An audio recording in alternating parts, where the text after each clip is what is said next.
নমস্কার, আপনারা দেখছেন অভিজিৎ অফিসিয়াল। আমি অভিজিৎ। আপনারা নিশ্চয় দেখেছেন দেশের প্রধানমন্ত্রী আমাদের সিঙ্গুরে এসেছিলেন এবং সভা করেছেন এবং ওখান থেকে কিছু প্রকল্পের ঘোষণাও করেছেন, কিছু ট্রেনের যাত্রা মানে ট্রেনের যে উদ্বোধন করেছেন। তো এর আগে যখন প্রধানমন্ত্রী আসবেন তার আগে বিজেপি নেতারা বিশেষ করে সুকান্ত বাবু সিঙ্গুরে যাচ্ছিলেন এবং নানা ধরনের কথা বলছিলেন যে সিঙ্গুরে ওনারাই টাটাকে ফিরিয়ে আনবেন। শুভেন্দুবাবু বড় বড় কথা বলছিলেন, শ্রমিকবাবু তো আরো বড় বড় কথা বলছিলেন।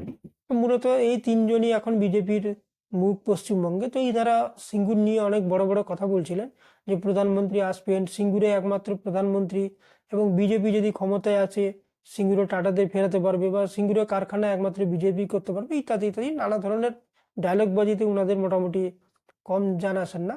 যদিও বাস্তবের ওনারা খুব একটা ধারে কাছে যান বলে আমার মনে হয় না। আদৌ ওনারা যে কিভাবে রাজনীতি করেন বা ওনাদের যে রাজনীতি জ্ঞান নিয়ে আমার তো মাঝে মাঝে খুবই সন্দেহ হয় যে কি ধরনের কথাবার্তা বলেন। তবে প্রধানমন্ত্রী কিন্তু এসেছিলেন, প্রধানমন্ত্রী নানা ধরনের কথাবার্তা বলেছেন। কিন্তু একটা জিনিস, সিঙ্গুরে ওই জমিতে টাটা আসবে বা ওখানে কোনো কারখানা হবে সেটা নিয়ে একটা কথাও বলেননি। তো এটা নিয়ে রাজনৈতিক মহলে অনেকেই বলা বলি করছেন যে প্রধানমন্ত্রীকে যিনি স্ক্রিপ্ট লিখে দিয়েছেন তার ভুল, বা প্রধানমন্ত্রী কেন বললেন না, এতে বিজেপির লস হবে। তো একটা দিক দিয়ে কিন্তু আমি প্রথম দেখলাম যে প্রধানমন্ত্রীর যে ভাষণ অনেকটা কিন্তু যুক্তিযুক্ত। কমসে কম ভারতের প্রধানমন্ত্রী হিসাবে উনার যে বোধ শক্তি বা রাজনৈতিক জ্ঞান বুদ্ধি, আমাদের এই রাজ্যের যে তিনজন ত্রিমূর্তি রয়েছেন, শুভেন্দুবাবু, সুকান্তবাবু আর হচ্ছে শ্রমিকবাবু, ইনাদের থেকে যে প্রধানমন্ত্রীর রাজনৈতিক বোধ শক্তি বা প্রশাসনিক ক্ষমতা যে অনেক বেশি, সেটা কিন্তু বোঝা যাচ্ছে। এবং একটা জিনিস কিন্তু আরো একটা স্পষ্ট হয়ে গেছে যে এই সুকান্তবাবু কলেজের ইউনিভার্সিটির অধ্যাপক থাকা অবস্থাতেও উনি দুবারের সাংসদ, তাও উনাকে কেন কেন্দ্রে ক্যাবিনেট মন্ত্রী করা হয়নি এটা নিয়ে বোঝা যাচ্ছে। উনি একদম কেন্দ্রীয় প্রতিমন্ত্রী, কিন্তু যেভাবে সিঙ্গুরে গিয়ে বড় বড় যেভাবে কথা বলছিলেন, তো উনার যে রাজনৈতিক খুব একটা জ্ঞান বুদ্ধি খুব একটা আছে বলে আমার মনে হয় না। কাণ্ডজ্ঞানহীনভাবে যেভাবে মানুষকে উস্কে দিয়েছিলেন যে ওখানে টাটাদেরকে ওনারা ফিরিয়ে দেবেন, প্রধানমন্ত্রী কিছু করে দেবেন, মানুষকে যেভাবে আশা জাগিয়ে দিয়েছেন। কিন্তু সবাই জানে যে ওইখানে কিন্তু টাটাকে ফেরানোর ক্ষমতা প্রধানমন্ত্রী কেন, টাটা যদি চাইবে তো সে এমনি আসতে পারে। প্রধানমন্ত্রী বললেই টাটা ওখানে চলে আসবে বা প্রধানমন্ত্রী বললেই কোনো বড় শিল্পপতি ওখানে আসবে, সেটা কিন্তু হয় না। কোনো শিল্পপতি যদি কোথাও বিনিয়োগ করে বা ফ্যাক্টরি করে, তাদের লাভ লোকসান তারা হিসাব করে তারপর করবে। আর দ্বিতীয় হচ্ছে, যে সিঙ্গুর থেকে টাটাদেরকে তাড়ানো হয়েছিল, এই তৃণমূল নেত্রী মমতা বন্দ্যোপাধ্যায়ের নেতৃত্বে বা তৃণমূল সরকারের যারা বর্তমানে নেতা নেত্রীরা রয়েছে, ওনাদের আন্দোলনের ফলে যে টাটার মতো কোম্পানি ওখান থেকে চলে গেছে, সেইখানে আবার বিনিয়োগ করতে কোনো বড় শিল্পপতি আসবে ভারতবর্ষে কেন, গোটা পৃথিবীতেও এরকম বোকা শিল্পপতি কেউ আছে বলে মনে হয় না।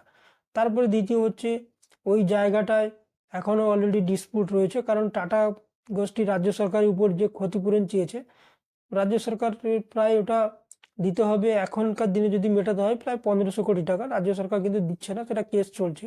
তো সেই ডিসপুট জায়গায় কে শিল্প করতে আসবে বা কে ইনভেস্ট করবে? দ্বিতীয় হচ্ছে, যে যে জায়গাটায় টাটা গোষ্ঠী ছেড়ে চলে গেছিল, সেখানে কংক্রিটের একদম মানে গোটা ভর্তি রয়েছে। তো সেগুলোকে বুলডোজার দিয়ে তো ভেঙে দেওয়া হয়েছে, কিন্তু তাকে রাজ্য সরকার চার্জযোগ্য করে তোলেনি, তেমনি পড়ে রয়েছে। তো সেই জায়গায় কোনো শিল্পপতি এসে আবার তাকে ইনভেস্ট করে সেগুলোকে পরিষ্কার করে তারপর শিল্প করবে, সেটা কিন্তু হবে না। তাছাড়াও যে জায়গায় অলরেডি ডিসপুট চলছে, সুপ্রিম কোর্ট 2016 সালে অলরেডি রায় দিয়ে দিয়েছিল যে টাটাদেরকে ওই জমি ফেরত দিয়ে দিতে হবে। টাটা সেটা ফেরত দিয়ে দিয়েছে, কিন্তু তার অরবিটারিতে এখনো মীমাংসা হয়নি যে ওর জন্য টাটা গোষ্ঠী যে ক্ষতিপূরণ চেয়েছিল, অরবিটারি বলেছিল 765 কোটি টাকা দেওয়ার কথা। রাজ্য সরকার কেস করে ওটাকে আটকে রেখেছে, এখনো 1 টাকাও দেয়নি। এই মুহূর্তে সেটা সুদে আসলে প্রায় 1500 কোটি টাকা হয়ে গেছে। তো যে জমির উপর এত বড় রয়েছে, তো সেখানে এত ঝুঁকি রয়েছে, সেখানে কোনো বড় শিল্পপতি এসে পয়সা ঢেলে দেবে, এই ধরনের বোকা আমার মতো মনে হচ্ছে কেউ নেই। আর এইটা নিয়ে এটা হবে না সবাই জানে। তারপরেও একজন কেন্দ্রীয় প্রতিমন্ত্রী সুকান্তবাবু যেভাবে গিয়ে চিল্লামিল্লি করছেন যে এখানে শিল্প হবে, টাটা আসবে, টাটাকে উনারাই নিয়ে চলে আসবেন, তো এই ধরনের বাচ্চা সুলভ আচরণ আমার মনে হচ্ছে কোনো বাচ্চাও করবে না, তো যেটা সুকান্তবাবু করছিলেন। তো এই কারণেই আমি বললাম যে উনারা হয়তো শিক্ষাগত যোগ্যতা অনেক ভালো, অধ্যাপক মানুষ, ইউনিভার্সিটিতে পড়াতেন, কিন্তু রাজনৈতিক জ্ঞান বুদ্ধি যে এখনো উনার সেই মতো কিছু হয়নি, সেটা কিন্তু বোঝা যাচ্ছে। কারণ কোনো মানুষকে যখন প্রচুর আশা দিয়ে দিয়েছেন, তারপরে যখন সেখান থেকে কিছু পাবেন না মানুষ, তখন কিন্তু মানুষ চটে যাবে। যেটা হয়েছে প্রধানমন্ত্রী ওই সভায় প্রচুর মানুষ হয়েছিল, কিন্তু মানুষ হতাশ হয়ে ফিরেছেন।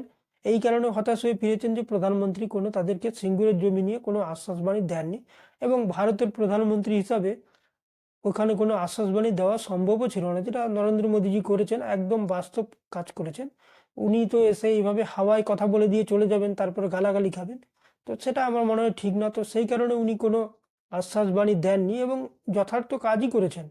তো সেই বোধ শক্তি বা রাজনৈতিক জ্ঞান বুদ্ধি আমাদের রাজ্যের এইসব নেতাদের হয়তো না থাকতে পারে, কিন্তু প্রধানমন্ত্রী বা নরেন্দ্র মোদীজির মতো ধুরন্ধর রাজনীতিবিদের নেই, এটা ভাবা ঠিক না। তো সেই কারণে উনি এটা বলেননি, কারণ উনি জানেন যদি আজকে উনি সেখানে আশা দিয়ে দেবেন, তারপরে কিন্তু যখন হবেই না, কারণ ওখানে ভারী শিল্প কোনোভাবেই হবে না।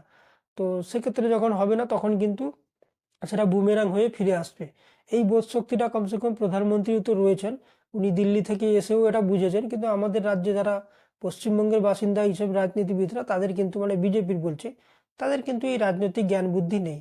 তো তার জন্যই তারা দোষারোপ করছে যে প্রধানমন্ত্রী কেন বলছে না, বললেন না ওখানে যে সিঙ্গুরে কোনো ইন্ডাস্ট্রি হবে। সেটা কিন্তু বলা সম্ভব ছিল না। আর একটা জিনিস যেটা বাস্তব, সিঙ্গুরে ওই জমিতে কিন্তু কোনো বড় শিল্প হবে বলে মনেও হচ্ছে না।